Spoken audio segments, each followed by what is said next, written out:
안녕하십니까. 네, 오늘은 그 예수님을 만난 사람들이라는 제목으로 성경에 나오는 이제 예수님을 만났던 사람들에 대해서 몇몇 사람들에 대해서 같이 살펴보면은 좋을 것 같습니다. 네. 첫 번째 이제 예수님을 만났던 사람들, 성경에 예수님을 만난 사람들이 엄청 많이 나오는데요. 그 중에 몇 명만 이렇게 한 3명 정도 소개를 해드릴까 하는데, 첫 번째 만났던 사람은 맹인입니다. 눈을 보지 못하는, 앞을 볼 수 없는 그 맹인인데요. 누가복음 18장 35절에서 43절에 이제 맹인에 대해서, 예수님을 만난 맹인에 대해서 이제 기록하고 있습니다. 제가 한번 읽어드릴게요. 누가복음 18장 35절에서 43절까지의 말씀입니다. 여리고에 가까이 가셨을 때에 한 맹인이 길가에 앉아 구걸하다가 무리가 지나감을 듣고 이 무슨 일이냐고 물은데 그들이 나사렛 예수께서 지나가신다 하니 맹인이 외쳐 이르되 다윗의 자손 예수여 나를 불쌍히 여기소서 하거늘 앞서가는 자들이 그를 꾸짖어 잠잠하라 하되 그가 더욱 크게 소리질러 다윗의 자손이여 나를 불쌍히 여기소서 하는지라. 예수께서 머물러 서서 명하여 데려오라 하셨더니 그가 가까이 오매 물어 이르시되 내게 무엇을 하여 주기를 원하느냐. 이르되 주여 보기를 원하나이다. 예수께서 그에게 이르시되 보라 내 믿음이 너를 구원하였느니라 하시매 곧 보게 되어 하나님께 영광을 돌리며 예수를 따르니 백성이 다 이를 보고 하나님을 찬양하니라. 첫 번째 이제 그 예수님을 만난 사람은 바로 한 맹인입니다.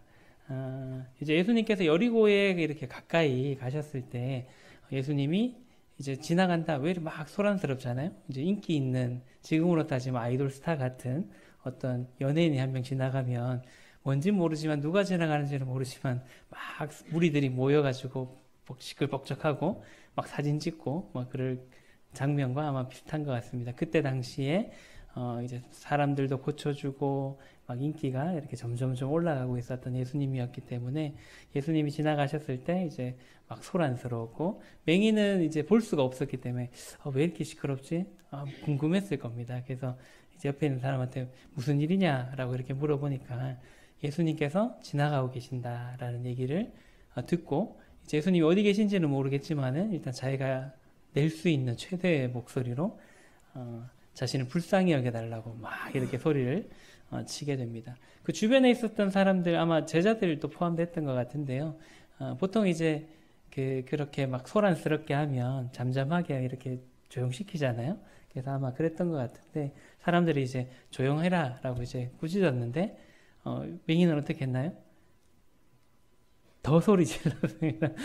혹 자기를 그냥 지나칠까봐 어떻게 보면 자기에게 주어진 소문대로라면 자기가 나을 수 있을 거라는 생각을 했는데 자기에게 주어진 이 찬스를 놓치고 싶지 않았던 겁니다. 그래서 더 크게 이렇게 소리를 지르게 되니까 예수님께서 이제 그 맹인을 데려오게 하시는 그 장면입니다. 그래서 이제 그 데려오게 했던 그 맹인에게 물으셨죠. 뭘 원하냐라고 물었을 때 제가 보기를 원합니다 라고 이렇게 대답을 했고요. 그래서 예수님께서 네 믿음이 너를 구원했다라고 하고 난 뒤에 이제 그 맹인이 눈을 뜨는 그러한 기적적인 일이 일어나게 됩니다. 이 사람이 이제 예수님을 만나게 되었던 그 이유가 무엇이었을까요? 한번 뭘까 이렇게 한번 혼자 한번 생각해 보시고요. 또 낫게 되었던 이유는 또 무엇이었을까요? 그것 또한 한번 혼자 왜 예수님을 만날 수 있었고 이 사람이 눈을 왜 뜰 수 있었는지에 대해서 한번 곰곰이 생각하시면서 다음 두 번째 사람에 대해서 이제 살펴보도록 하겠습니다.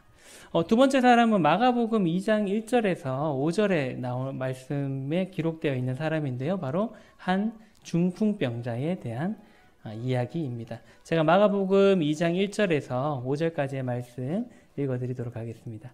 수일 후에 예수께서 다시 가버나움에 들어가시니 집에 계시다는 소문이 들린지라 많은 사람이 모여서 문 앞까지도 들어설 자리가 없게 되었는데 예수께서 그들에게 도를 말씀하시더니 사람들이 한 중풍병자를 4사람에게 메워 가지고 예수께로 올세 무리들 때문에 예수께 데려갈 수 없으므로 그 계신 곳에 계신 곳에 지붕을 뜯어 구멍을 내고 중풍병자가 누운 상을 달아 내리니 예수께서 그들의 믿음을 보시고 중풍병자에게 이르시되 작은 자야 내 죄 사함을 받았느니라 하시니라고 기록되어져 있습니다.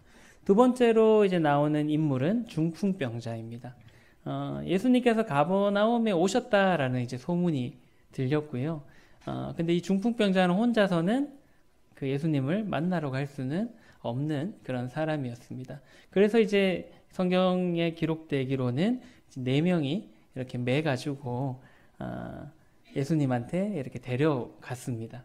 이 4명이 누구인지에 대해서는 뭐 자세히 나와 있지는 않습니다만 뭐 혹 친구거나 아니면 가족이거나 가까운 그 중풍병자와 가까운 사람이었을 거다라고 생각해 볼 수가 있습니다. 그때 이제 그 중풍병자를 4명이 이렇게 메고 갔는데 사람이 너무 많았습니다. 그 집 안으로 도저히 들어갈 수 있는 상황이 되지 않았습니다. 보통 이 상황이 되면 2가지 선택을 할 수 있죠. 다음에 한번 와보지라고 그냥 돌아갈 수가 있고요. 어떻게든 이제 뚫고 들어가야지라고 생각하는 또 부류가 있을 거다라고 생각을 합니다. 근데 이 사람들은 이제 포기하지 않았습니다. 예수님을 만나러 왔기 때문에 이제 만날 방법을 이제 찾다가 이제 예수님 계신 곳에 지금 그림에 나오는 것처럼 지붕을 뜯어가지고요, 구멍을 내고 중풍병자가 누운 상을 이제 달아서 이렇게 내려서 예수님한테로 그 중풍병자를 내려놓았습니다. 우리나라 같으면 이게 불가능하죠. 지붕 뜯으려면은 예, 한마로 이렇게 막 드릴 한마로 뚫어야 돼서 어려운데 이제 이스라엘 그 집의 구조 자체가 지붕이 이렇게 그냥 덮어놓는 형식이라서 이게 가능하다라고 합니다. 어찌되었건 간에 그 지붕을 뜯어서 중풍병자를 달아서 내렸고요. 예수님께서는 이제 그들의 믿음을 보시고 중풍병자를 이제 고쳐주시는 장면이 이제 2번째의 장면입니다. 물론 이제 이 중풍병자가 가자라고 했는지 어땠는지는 성경에 나와 있지는 않습니다만은 그 중풍병자의 예수님을 만났을 때 나을 수 있다라는 믿음, 그 다음에 그 중풍병자를 함께 데리고 이동해 줬던 그 4명이 누군지는 모릅니다만은 어쨌든 그 4명의 믿음 또한 적지 않았다라고 봅니다. 그래서 데리고 간 사람, 그 다음에 그 고침을 받았던 사람 모두가 이제 예수님 보셨을 때 그 믿음이 충분하다라고 보셨던 것 같고요. 어쨌든 그래서 그들을 보시고 이제 중풍병자에게 내 죄 사함을 받았다라고 하면서 이제 그 병을 고쳐주는 장면이 마가복음 2장 1절에서 5절까지 다른 사복음서에서도 이제 소개되고 있습니다. 이 중풍병자를 또 이제 예수님을 어떻게 만났고 그 중풍병자가 왜 나을 수 있었는지에 대해서 한번 또 곰곰이 왜 그럴까라는 부분들을 한번 속으로 곰곰이 생각해 보시면서 3번째 사람을 또 만나보러 가겠습니다. 3번째 예수님을 만났던 사람은 가나안 여인입니다. 마태복음 15장 21절에서 28절까지에 기록되어져 있고요. 제가 또 한번 그 말씀 읽어드리도록 하겠습니다. 예수께서 거기서 나가사 두로와 시돈 지방으로 들어가시니 가나안 여자 하나가 그 지경에 나와서 소리질러 이르되 주 다윗의 자손이여 나를 불쌍히 여기소서 내 딸이 흉악하게 귀신 들렸나이다 하되 예수는 한 말씀도 대답하지 아니하시니 제자들이 와서 청하여 말하되 그 여자가 우리 뒤에서 소리를 지르오니 그를 보내소서. 예수께서 대답하여 이르시되 나는 이스라엘 집에 잃어버린 양 외에는 다른 데로 보내심을 받지 아니하였노라 하시니 여자가 와서 예수께 절하며 이르되 주여 저를 도우소서. 대답하여 이르시되 자녀의 떡을 취하여 개들에게 던짐이 마땅하지 아니하리라. 여자가 이르되 주여 올소이다마는 개들도 제 주인의 상에서 떨어지는 부스러기를 먹나이다 하니 이에 예수께서 대답하여 이르시되 여자야 내 믿음이 크도다 내 소원대로 되리라 하시니 그때로부터 그의 딸이 나으니라. 3번째로 이제 예수님을 만난 사람은 바로 가나안 여인입니다. 가나안 이 여인에게는 한 딸이 있었는데요. 그 딸이 이제 귀신에 심하게 이렇게 들린 상태였습니다. 그래서 이제 그 가나안 여인이 예수님이 왔다라는 소식을 듣고 예수님 뒤를 따라가면서 예수님께 고쳐달라고 이렇게 청하게 됩니다. 예수님의 반응이 어땠나요? 방금 읽었던 말씀에서 반응이 어땠을까요? 무시하셨습니다. 아무런 대답도 안 하시고 어떠한 반응도 보이지 않으시고 계속 그 길을 가셨습니다. 그런데 이제 그렇게 반응도 하지 않고 가시는 그 예수님 뒤에서 가나안 여인은 어떻게 했나요? 계속 고쳐달라고 이렇게 소리를 쳤습니다. 그러다 보니까 이제 제 아들이 보니까 참 민망한 장면이잖아요. 다른 사람들도 계속 고쳐주고 이렇게 오셨는데 이 가나안 여인에 대해서는 열심히 막 고쳐달라고 외침에도 불구하고 대꾸도 안 하고 반응도 안 하고 계속 그 길을 가시니까 좀 다른 사람들이 봤을 때 그 인기가 좀 떨어질 수도 있고요. 좀 이렇게 뒤돌아보고 뭔가 한마디라도 해주셨으면 좋을 텐데 그런 거 없이 계속 가니까 제 아들이 아마도 민망했던 것 같습니다. 그래서 제 아들이 예수님한테 좀 어떤 반응이든 좀 보여주세요 라고 이렇게 청하는 장면이 나옵니다. 고쳐주시든 아니면은 너는 못 고쳐주니까 가라 라고 하든 뭐 어떤 조치를 좀 해주기를 제 아들이 바랬던 것 같습니다. 그래서 이제 예수님이 그 여자에게 자신은 이스라엘 민족들을 위해서 보내심을 받은 사람이기 때문에 널 도와줄 이방인이었던 그 가나안 여인을 도와줄 수 없다라고 이제 그 청함을 고쳐달라는 그 청함을 이제 거절하게 됩니다.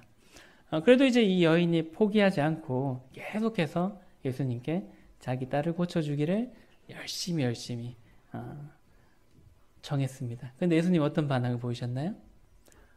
다른 성경의 다른 장면에서는 예수님께서 이렇게 무한하게 말씀하시는 장면이 없는데 이 가나안 여인에게는 좀 심한 말을 이렇게 툭 던지십니다. 아까 읽어보셨던 말씀처럼 자녀의 떡을 취하여 개들에게 던짐이 마땅하지 않다.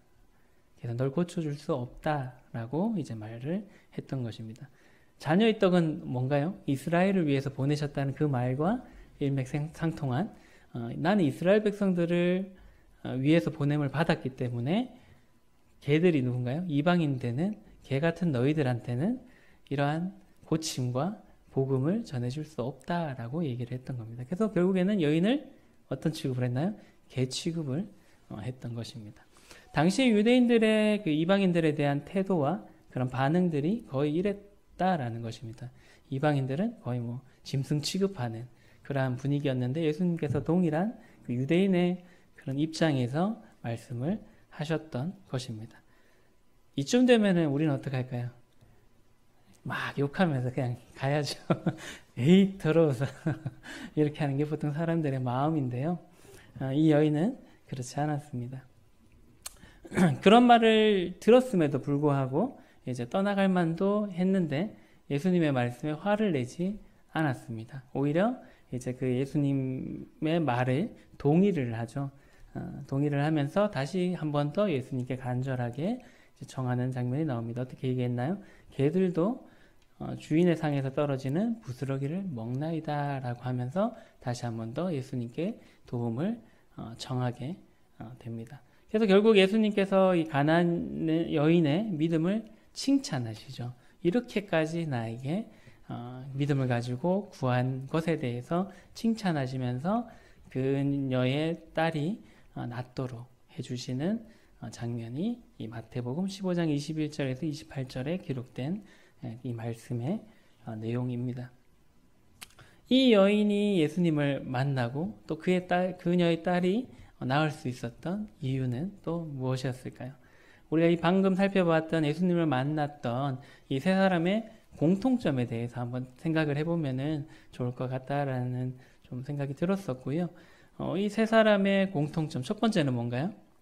예수님이 꼭 필요한 사람들이었습니다. 이 첫 번째 만났던 사람은 뭐 문제가 있었나요? 앞을 보지 못했고요. 두 번째 사람은 중풍병에 걸렸고요. 세 번째 사람은 자신의 자녀가 귀신에 들린 상태였습니다.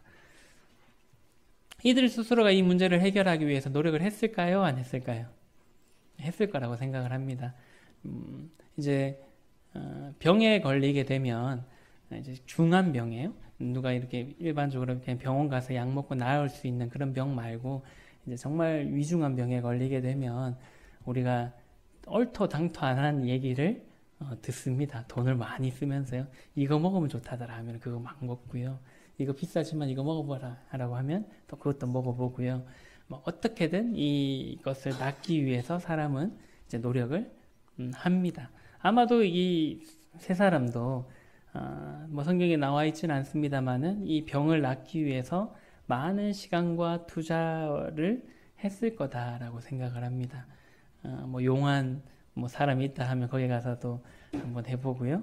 뭐 또 좋은 약이 있다 하면 그 약도 먹어보고 했을 거다라고 생각을 합니다. 하지만 이 시점까지 그들의 이 세 명은 이 문제를 해결하지 못했던 그런 사람이었습니다. 그래서 스스로 이 문제를 해결할 수도 없었고 또 이 문제를 해결할 방법을 찾지도 못하던 차에 예수님의 소문을 들었고 예수님께서 그런 것들을 하실 수 있다라는 이야기를 들었기 때문에 이 사람들은 예수님이 꼭 필요한 그러한 사람들이었기 때문에 예수님을 찾아가서 도움을 청했던 것입니다. 여기 계신 모든 분들은 예수님이 필요하신가요? 또 이 장면에 나왔던 이 세 명처럼 간절하게 예수님을 찾고 계신가 한번 생각해 보시면 좋을 것 같습니다. 이사야서 53장 6절의 말씀에 보면 우리는 다 양 같아서 그릇 행하여 각기 제 길로 갔거늘이라고 하면서 이제 사람에 대해서 우리는 다 양 같아서 그릇 행하고 또 각기 제 길로 가는 존재가 바로 인간이다라고 이제 말씀해 주고 있습니다. 왜 여기서 양과 인간을 같다라고 이렇게 얘기를 했을까요? 왜 이 인간에 대해서 양과 같다라고 표현을 했을까요? 우리나라는 양을 많이 키우지 않습니다. 예. 양 보려면 강원도나 이런 목장에 가셔가지고 볼 수가 있는데요. TV에 나오는 양을 보면 굉장히 깨끗해 보이고 굉장히 순해 보이고 굉장히 뭔가 좀 말 잘 듣게 이렇게 보입니다. 근데 이제 우리가 그런 양의 특징에 대해서 예전에도 한번 말씀드린 적이 있는데 양은 이제 순하기는 합니다. 굉장히 순하고요. 그래서 이제 예수님께서 돌아가시는 장면을 어린 양 같은 그런 이제 순한 모습을 이제 예수님한테 비유를 해서 말씀하기도 했던 것처럼 양은 굉장히 순하기는 합니다. 근데 이제 천성적으로 겁이 많고요. 굉장히 둔하고 또 어리석은 가축이 바로 양이다라고 합니다. 그리고 이제 시력이 좋지 않아서 10m 이상의 넘어가는 것들을 이제 볼 수 없는 그런 굉장히 근시안적인 누군가가 앞에서 이렇게 이끌어주지 않으면 한 발짝도 이렇게 움직일 수 없는 10m밖에 못 본다면 얼마나 답답하겠습니까? 그러한 존재가 바로 양이다라고 합니다. 그래서 이제 그 양은 그 앞에 잘못된 길로 이렇게 다른 무리들이 가면은 그냥 막 따라가거든요. 그래서 그 잘못된 길로 가더라도 위험한 길로 가더라도 자신을 잘못된 길로 인도하는 그대로 따라가는 동물이 바로 양이다라고 하고요. 또 양은 이제 굉장히 게으르다라고 합니다. 그래서 더럽혀진 자신을 어떻게 이렇게 깨끗하게 할 만한 그런 능력도 없고 의지도 없는 그러한 존재가 양이다라고 합니다. 일반적인 이제 가축들은 보면은 자기가 좀 찝찝하고 더럽고 이러면 물에 뭐 들어가서 씻는다든가 스스로 뭔가를 하잖아요. 근데 양은 전혀 그렇게 하지 않는다라고 합니다. 그래서 이제 누군가가 이렇게 더러워졌을 때 목욕을 이렇게 안 시켜주면 몸에 덮인 그런 오물 때문에 이제 악취가 날 수밖에 없게 되고요. 그리고 또 각종 질병에 걸리기 쉬운 동물이 양이다라고 합니다. 그래서 양 목장 가보신 분들은 아시겠습니다만 냄새가 굉장히 심합니다. 물론 이제 달성공원이나 이런 짐승들이 있는 곳에 가면 냄새가 많이 납니다만은 어쨌든 양목장도 이렇게 가보시면 굉장히 이뻐 보이고 깨끗해 보이고 하더라도 근처에 가면 가까이 가서 보면 굉장히 더럽고 냄새나는 존재가 양이다라고 합니다. 또한 이제 식욕이 굉장히 왕성하다라고 하고요. 누군가가 절제해주지 않으면 배 터질 때까지 먹는 게 양이다라고 합니다. 그래서 이제 그 목초지를 계속 이렇게 옮겨 다니는 이유도 거기에 계속 두게 되면은 완전히 거기를 풀이 없는 곳으로 만들어 버리기 때문에 이제 계속 그 시기에 따라서 목자들이 옮겨 다니면서 양을 먹여 주는 것입니다. 그렇기 때문에 이제 양들은 자신을 돌봐줄 목자가 꼭 필요한 그러한 존재들이다라는 것입니다. 그래서 아마 이러한 양의 특징을 알았던 그 유대 지역에 살았던 선지자였기 때문에 우리가 이런 양과 같다라고 표현을 했던 것 같습니다. 우리도 10m밖에 못 보진 않습니다만은 우리는 한치 앞의 인생을 알지 못하는 그런 존재입니다. 내일 어떻게 될지, 내가 내일 어떻게 될지 아무도 알 수 없는 그러한 자들이 바로 우리 인간들입니다. 그래서 그렇기 때문에 오늘 살아가고 있는 내가 옳다라고 생각하는 그 길대로 이렇게 가는, 그게 좋은 길인지 나쁜 길인지 알지는 못하지만은 어쨌든 내가 옳다라고 생각하는 길대로 가는 것이 바로 우리의 인생이다라는 것입니다. 그리고 이제 이렇게 더러워진 우리 스스로를 그런 죄에서부터 지킬 수도 없고요. 또 죄에 더럽혀진 자신을 깨끗하게도 할 수 없는 존재가 바로 우리 인간이다라는 것입니다. 그리고 이제 우리 스스로 뭔가를 아무것도 많은 것을 하고 있는 것 같이 보이지만은 실제로는 내가 할 수 있는 것이 굉장히 없다라는 것을 이렇게 살아가시면서 느끼신 거라고 생각을 합니다. 저희도 이제 그 아이들을 이렇게 키워가면서 이제 내 맘대로 안 되는 게 자식이구나라는 것을 벌써 이렇게 느끼고 있거든요. 그런 것처럼 우리 인생이 뭔가를 많은 것을 할 수 있는 것 같이 보이지만 실제로는 아무것도 할 수 없는 그러한 존재가 바로 우리다라는 것입니다. 그렇기 때문에 우리도 맹인과 같이 또 중풍병자와 같이 그 가나안 여인과 같이 목자 대신 그런 예수님이 필요한 그러한 존재이다라는 것입니다. 그래서 우리가 예수님을 만나기 위해서는 먼저 예수님이 나의 인생에 정말 필요한 존재이시구나, 나에게 꼭 필요한 분이다 라는 것을 느끼고 깨달을 필요가 있다라는 것입니다. 두 번째는 이제 이 세 사람의 공통점은 겸손한 마음을 가진 사람들이었습니다. 예수님을 만난 사람들의 특징은 대부분 보면은 겸손한 마음을 가졌습니다. 특별히 이제 가나안 여인의 마지막에 보셨던 그 가나안 여인의 경우 더욱더 그래야 했다라는 것을 볼 수가 있는데요. 우리도 이제 스스로 도저히 감당하지 못할 그런 상황을 이렇게 겪게 되면은 다른 사람의 시선이나 뭐 자존심은 다 보통 버리고 도움을 청하게 됩니다. 이러한 절박한 마음으로 이 세상의 모든 지식과 지혜를 내려놓고 겸손하고 낮아진 마음으로 주님을 찾을 때 주님께서 만나 주시는 것입니다. 누가복음 18장 13절에 이제 한 세리의 이야기가 나오는데요.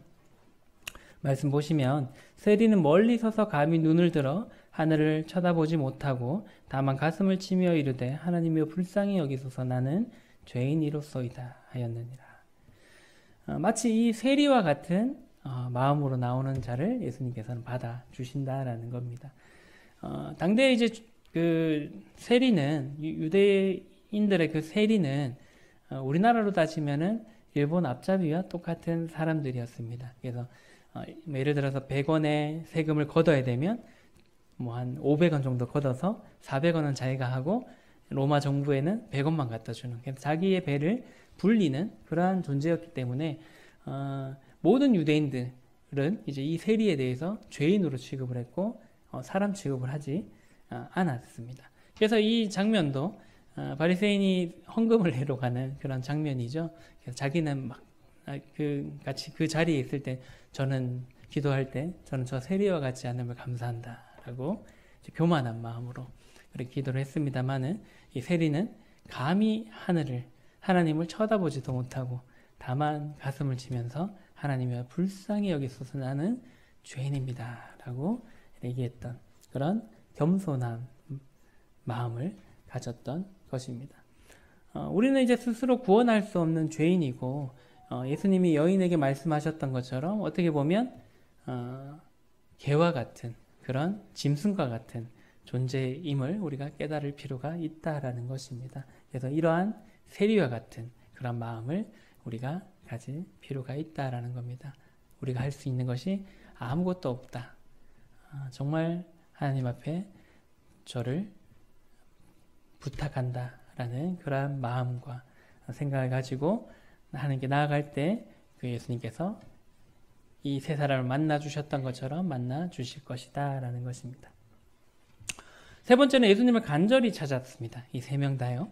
세 명의 이제 그 특징 중에 가장 중요한 부분이기도 한데요. 간절히 이 예수님을 찾았던 그러한 사람들입니다. 예수님이 지나가실 때 예수님이 오셨다는 그런 소식을 듣고 예수님을 끊임없이 큰 소리로 부르짖었던 그러한 사람들이었습니다. 때로는 예수님께서 거절하기도 하셨고 무안을 주시기도 하셨지만은 끝까지 포기하지 않고 예수님을 찾았던 사람들이 바로 이 세 명이었고요. 그래서 그들은 예수님을 만나게 되었고 그 문제들을 해결할 수가 있었던 것입니다. 에레미야서 33장 3절의 말씀을 보시면 너는 내게 부르짖으라 내가 내게 응답하겠고 내가 알지 못하는 크고 은밀한 일을 내게 보이리라 라고 에레미야 선지자는 말씀하고 있습니다.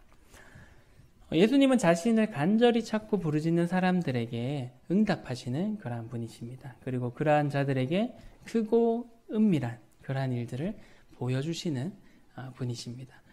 지금도 예수님께서는 자신을 찾는 사람이 있기를 바라고 계시고요. 그런 사람을 찾고 계십니다. 그리고 그렇게 간절히 예수님을 찾는 자들을 만나 주실 뿐만 아니라 그들에게 새로운 생명, 크고 은밀한 일을 보여주신다라는 것입니다. 그리고 네 번째로는 이 믿음으로 그들은 구원을 받았습니다.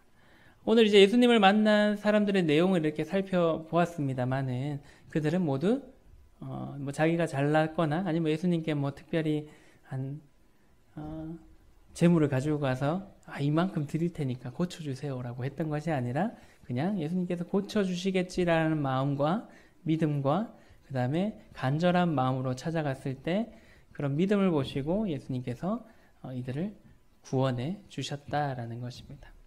에베소서 2장 8절의 말씀에 보시면 너희는 그 은혜에 의하여 믿음으로 말미암아 구원을 받았으니 이것은 너희에게서 난 것이 아니요 하나님의 선물이라 라고 말씀해 주고 있습니다. 성경의 많은 곳에서 구원은 믿음으로 받는 것이다 라고 말씀해 주고 있습니다.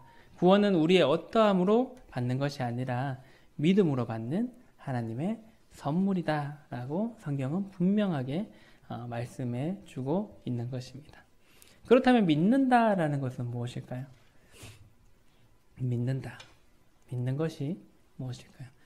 참 이게 이 믿는다라는 것이 한편으로 보면 굉장히 쉽고요. 한편으로 보면 굉장히 또 어렵기도 합니다. 로마서 10장 17절에서는 이렇게 말씀해 주고 있습니다. 그러므로 믿음은 들음에서 나며 들음은 그리스도의 말씀으로 말미암았느니라.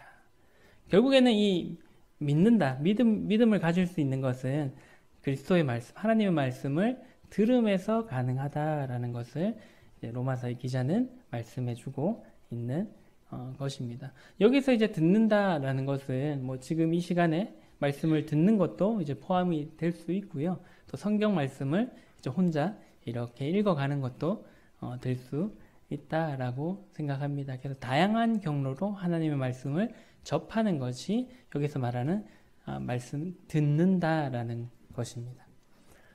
우리가 이제 하나님의 말씀을 들을 때 전제가 되어야 될 것들은 앞에서 살펴보았던 예수님을 만났던 사람들의 그 자세와 같아질 필요가 있습니다. 말씀 가운데서 하나님의 뜻을 발견하고 또 예수 그리스도를 만나고 싶은 그러한 마음과 또 한없이 낮아진 그러한 겸손한 마음을 가진 상태에서 하나님의 말씀을 들을 때 이 믿는다가 자연스럽게 이어질 수가 있게 되는 것입니다. 그런 가운데서 꾸준히 말씀을 듣고 또 읽을 때 깨달아지게 되고 또 믿음이 생기게 되는 것입니다. 그래서 우리는 이제 복음을 전하는 자도 그렇고요, 듣는 자도 그렇고 조급해할 때가 굉장히 많습니다. 내가 뭔가를 해결해주고 싶은 그런 마음을 가지고 접근할 때가 많이 있는데 그런 부분들은 굉장히 조심할 필요가 있다라고 생각을 하고요. 어쨌든 조급해할 필요 없이 이 말씀대로 꾸준히 하나님의 말씀을 듣고 읽으면서 그 말씀에 귀 기울이는 것이 우리에게 필요한 것입니다. 고린도전서 2장 10절의 말씀 보시면 오직 하나님의 성령으로 이것을 우리에게 보이셨으니 성령은 모든 것 곧 하나님의 깊은 것까지도 통달하시느니라.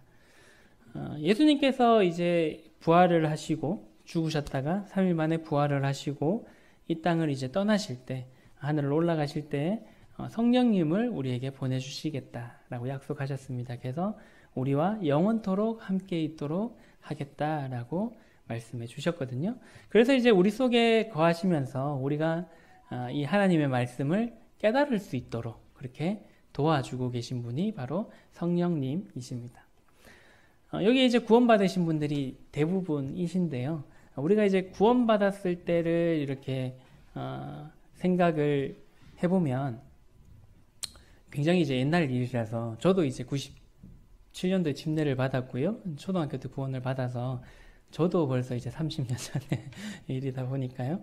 그때의 감동과 그때 생각들은 뭐 자세하게는 나지는 않습니다만은 우리가 이제 구원받는다라고 하면 굉장히 뭔가 이성적으로 판단하고 믿어야 될 것 같이 생각을 많이 합니다. 하나님 말씀이 이러해? 이게 맞겠구나. 그럼 내가 믿어야지. 그게 구원받는 순서다라고 일반적으로 생각하기가 쉽습니다. 근데 우리가 구원받았을 때의 그 순간을 생각해 보면 그렇게 받으신 분이 혹시 있으신가요? 제가 봤을 때는 없을 거라고 생각을 합니다.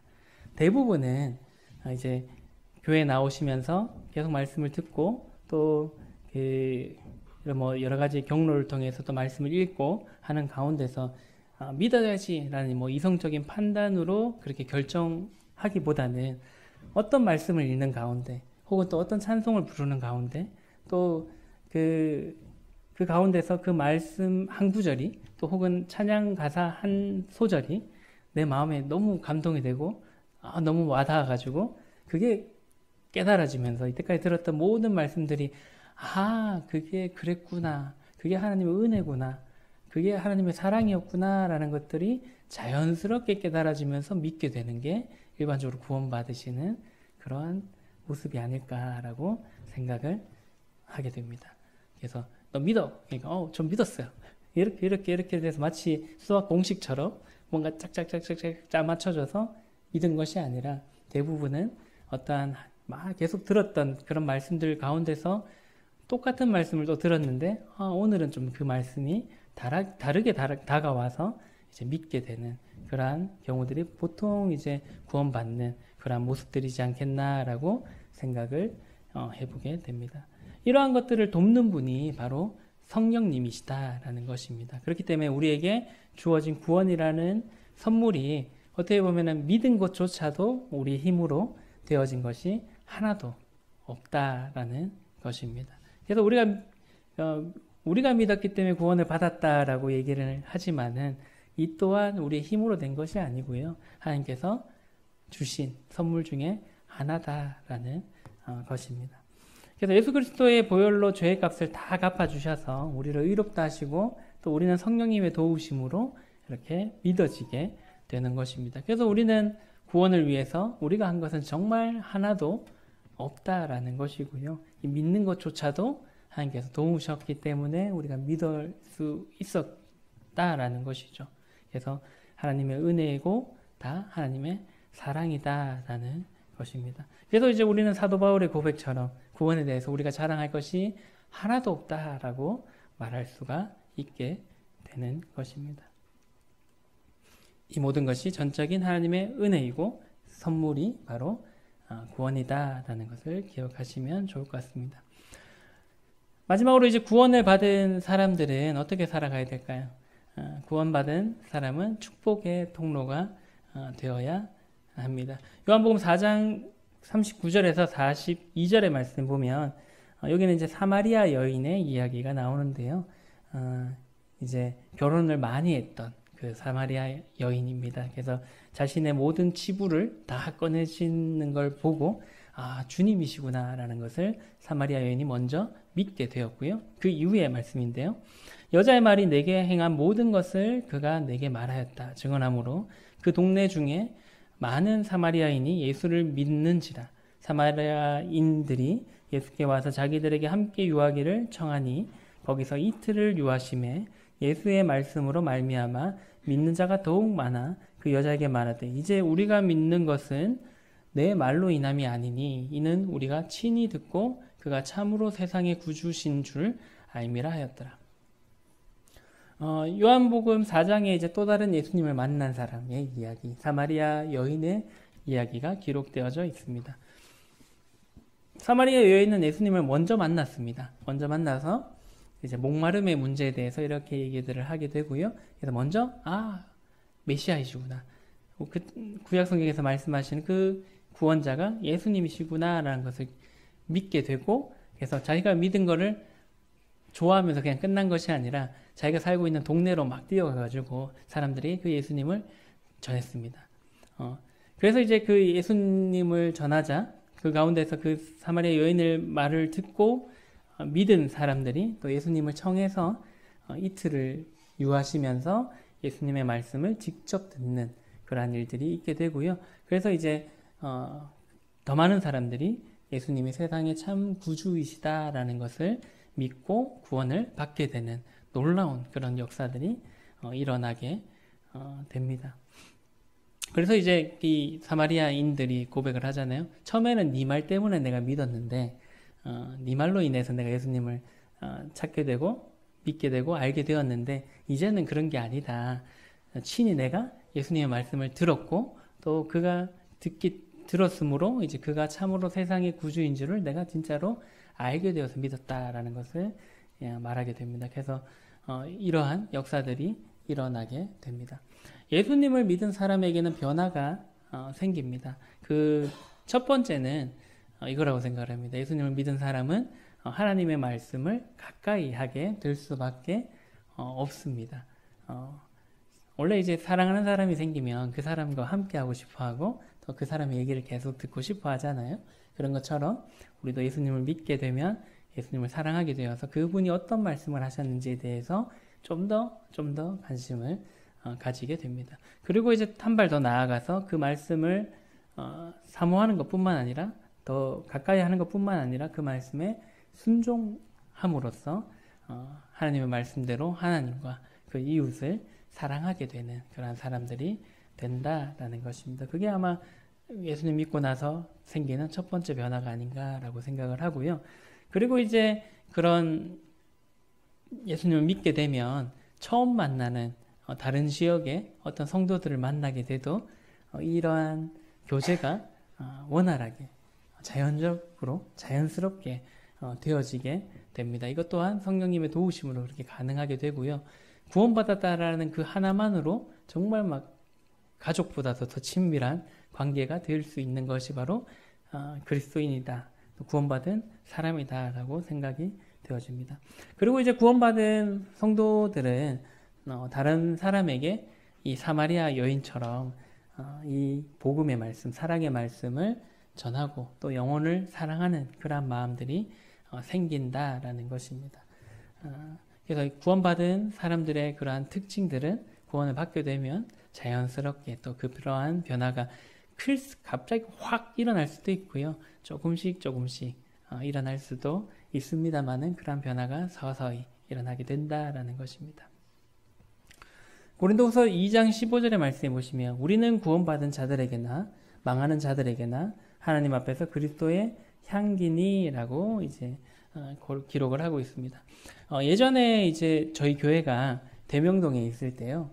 제가 초등학교 때, 그때 당시 국민학교였습니다. 국민학교 다닐 때는 화장실에 가면요, 밑에 구멍만 있었습니다. 이제 뭐 밑에 뻥 뚫려가지고 정기적으로 똥을 이렇게 오물들을 퍼냈었거든요. 그래서 이런 이제 겨울에 가면은 괜찮습니다. 겨울에는 그렇게 냄새가 많이 냄새는 납니다만은 이제 막 이렇게 가스가 차는 정도는 아니어가지고 괜찮았는데 이제 여름에 되면 그 안에 그 뭐라고 할까요? 그런 악취의 가스가 가득 차 있습니다. 그래서 화장실에 갔다 오게 되면 저 사람 화장실 갔다 왔구나 알 정도로 이제 냄새가 이렇게 풍겼던 화장실을 대명동교회 옛날에 90년대 초반 중반까지도 썼던 것 같은데요. 어쨌든 하여튼 그런 열악한 그런 화장실을 썼었습니다.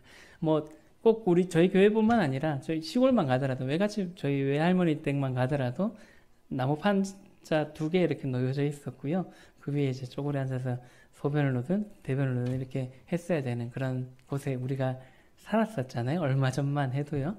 그런 곳에 가면은 이제 누가 화장실에 갔다 왔는지 알 만큼 근데 몸에 냄새가 이렇게 막 배이게 됩니다. 조금 앉아 있으면요. 그런 것처럼 우리가 그 사람이 어디에 있었냐에 따라서 그 몸에 배이는 냄새가 달라집니다. 우리가 좋은 뭐 이런 호텔이나 뭐 이렇게 좀 좋은 데 가게 되면 뭐 향수가 이렇게 몸에 배일 수도 있고요. 좋은 향기가 배이기도 하고 아까 말씀드렸던 것처럼 푸세식 화장실에 가게 되면 그러한 또 악취가 내 몸에 배이기도 합니다. 우리는 어디 있었냐에 따라서 풍기는 향기가 내 몸에 배이는 향기가 달라지게 됩니다. 구원받은 그런 성도들, 구원받은 우리에게도 이러한 변화된 그리스도의 향기가 있다라고 고린도후서에서는 말씀을 주고 있는 것입니다. 이 향기는 구원받는 자들에게나 망하는 자들이 누군가요? 구원받지 못한 자들에게나 하나님 앞에서 그리스도의 향기가 나타내게 된다라는 것입니다. 그래서 우리는 먼저는 겸손한 마음으로 예수님을 만나서 그분을 개인의 구주로 믿고 구원을 받아야 됩니다. 하지만 아까 말씀드렸던 것처럼 너무 조급해 하실 필요는 없다라고 생각을 합니다. 예수님을 스스로 찾는 자들, 오늘 살펴봤던 그 말씀에서 살펴봤던 3명과 같이 끊임없이 간절히 찾게 되면 예수님께서 분명히 만나 주실 거기 때문에 너무 조급해 하시거나 하실 필요는 없다라고 생각을 합니다. 그렇기 때문에 우리는 먼저 겸손한 마음과 갈급한 마음을 가운데서 구원을 어떻게 받는다고요? 들음에서 믿음은 나기 때문에 하나님의 말씀을 끊임없이 듣고 또 스스로 읽으면서 예수님을 찾아할 필요가 있습니다. 그럴 때 예수님께서 우리를 만나 주셔서 아까 말씀드렸던 것처럼 뭔가 이성적으로 딱딱딱 이렇게 판단해서 믿는 것이 아니라 자연스럽게 어느 날 그런 일이 있으실 겁니다. 예수님께서 나를 위해서 이렇게 하셨구나라는 것을 똑같이 읽었던 그 말씀 가운데서 발견하게 되고 깨달아지게 되고 그 말씀이 믿어져서 구원을 선물로 받게 되는 것입니다.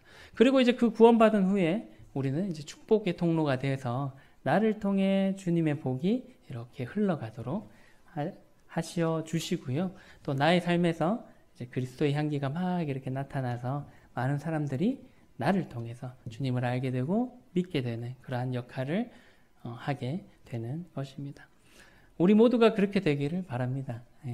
먼저 구원받고 또 구원받은 성도들답게 그리스도의 향기를 나타내면서 살아가는 모두가 되기를 바라고요. 특별히 중흥로교회가 모든 사람이 구원을 받기를 원하시는 하나님의 뜻대로 또 그 뜻을 함께 이루어가는 그런 축복의 통로가 되는 교회가 되면 좋을 것 같습니다. 그래서 주님 오시는 그날까지 우리에게 맡겨진 사명을 잘 감당하는 그런 교회가 되기를 바랍니다. 기도하고 시간 마치도록 하겠습니다. 사랑해 주님 감사를 드립니다.